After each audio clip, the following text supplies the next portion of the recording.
Hey guys, it's Brandon from Brandon's Baseball Cards. Hope you're all having a nice weekend. Today I'm going to be discussing some unopened projects that I'm currently working on that I think they've been a lot of fun so far. And unopened's kind of different because there's so many different ways that you can try to pursue unopened material, right? Some people focus on a specific player, some people focus on specific years of unopened, some people focus on specific items in unopened, right? Or specific, like just rack packs or just cello packs or wax packs, whatever. But there's a few projects that I've kind of gravitated towards. They're kind of different, but I think they're really unique, and they're in the early stages. I still have a ways to go, but I got a baseball card exchange mail day yesterday, and I'm going to show you how what I got from Baseball Card Exchange, how it fits into one of the projects I'm currently doing. But before I show the rack packs that I got from Baseball Card Exchange, I'm going to talk about the first project I'm currently working on. Over the past month and a half, I have gotten 3 85 Fleer cello packs with Paul Molitor on top. Okay, and I have decided I just love this card. I love the 85 Fleer Paul Molitor. It is one of my favorite cards in the Fleer set. It's probably my favorite card of his. I don't know why, I just love the card. And you can get these packs for not a lot of money, around $15 to $20 a piece, give or take. And so what I've decided to do, and I've seen other unopened collectors, they'll put together an entire rack box, right, of like 87 Topps Mike Greenwell cards, right? So they have an entire 87 Topps rack box with Mike Greenwell showing on top. So 24 packs, a full box, all Mike Greenwells. I'm actually going to, if I can find an empty 85 Fleer cello box, I'm going to put together, or at least attempt to put together, we'll see how long it takes, an entire 85 Fleer cello box with the Paul Molitor card showing on top of a cello pack. And as of now, I'm doing some that have price stickers on them.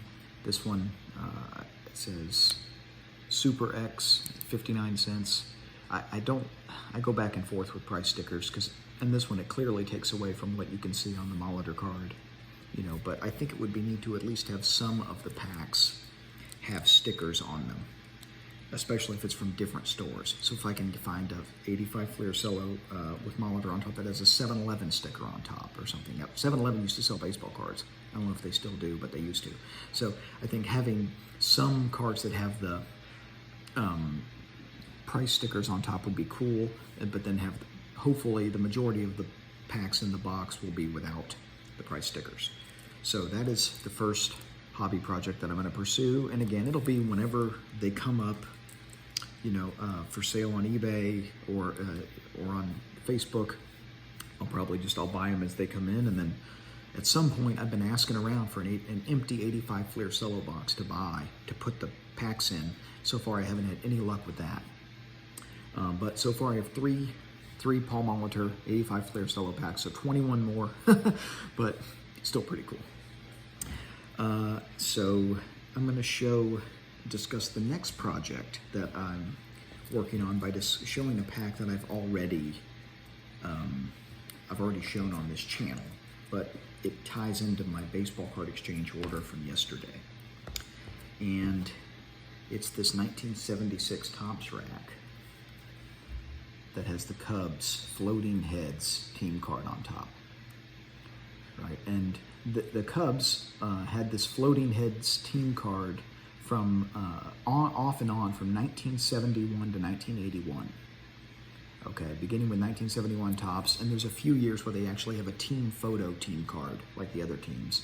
But for many years, from the period of 71 to 81, they have this Floating Heads, and it's just so cool to me. I'm not a Cubs fan. Not at all, actually. I'm a Reds fan, so I really don't like the Cubs. But I think these Floating Head team cards are just so freaking cool. And so I had an idea. What if I put together a Cubs Floating Heads rack pack run, beginning in 1976 and going through 1981? Because 76 to 81, they actually had, it's a consistent run of the Floating Heads 1975, they actually had a team photo that was taken. So 76 is kind of a good starting point, and that's right at the point where basically that's as far back as I can afford.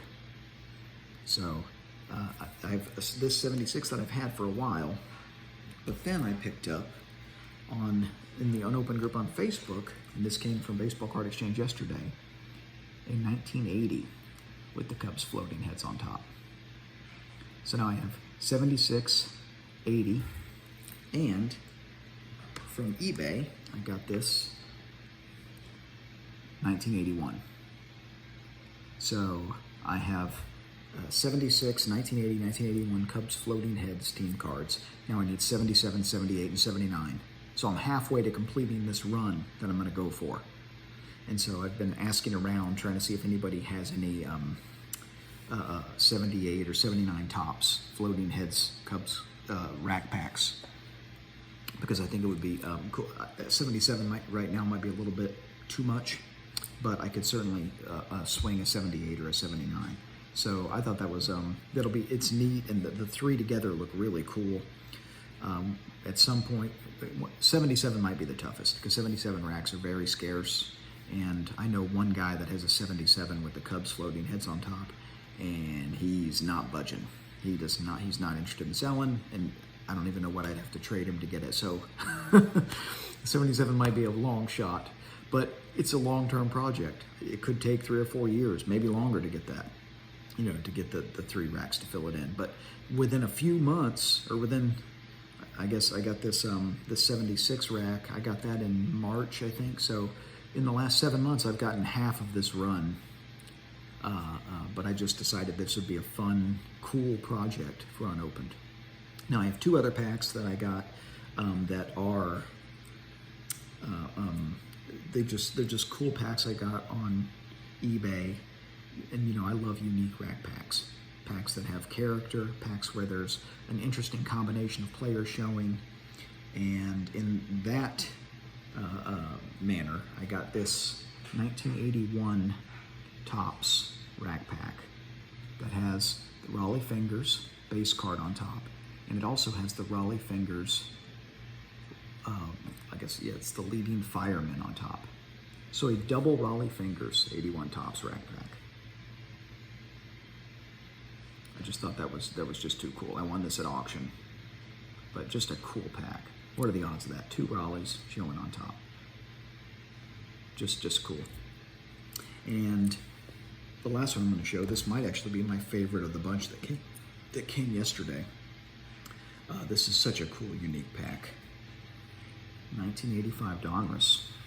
Not only are there 2 Diamond Kings on top, which is already very cool that there's, a couple of Diamond Kings, but the Diamond Kings are Tony Gwynn and Cal Ripken Jr.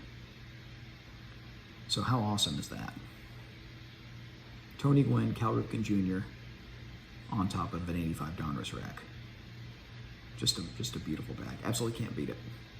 So I saw this, it was a buy it now or best offer, and the buy it now price was a little steep. And so I sent an offer that was essentially half of what they were asking for the buy it now. And they took it. I sent them a message and I said, this type of stuff is hard to price, but this is a fair price, I think.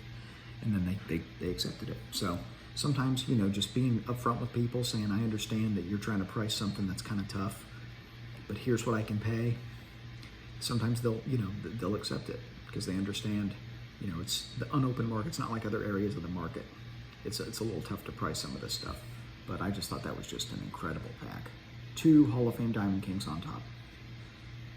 One of the best, if not the best, one of the best contact hitters in the history of the game, and the Iron Man, who played day after day after day after day. And it was just, he said they're both very good role models for kids too, which is nice. So, beautiful pack.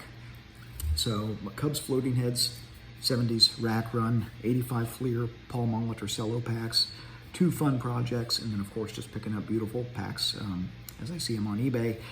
That's what I have for you guys. I hope you've enjoyed this. Thanks for watching. I appreciate the support. Almost 800 subscribers, which is crazy. Means a lot to me, especially those of you that watch all my videos and comment and get excited about unopened when I get stuff. It really, really means a lot to me. So thank you all for that. Have a great rest of the weekend. Keep collecting vintage unopened baseball, everybody.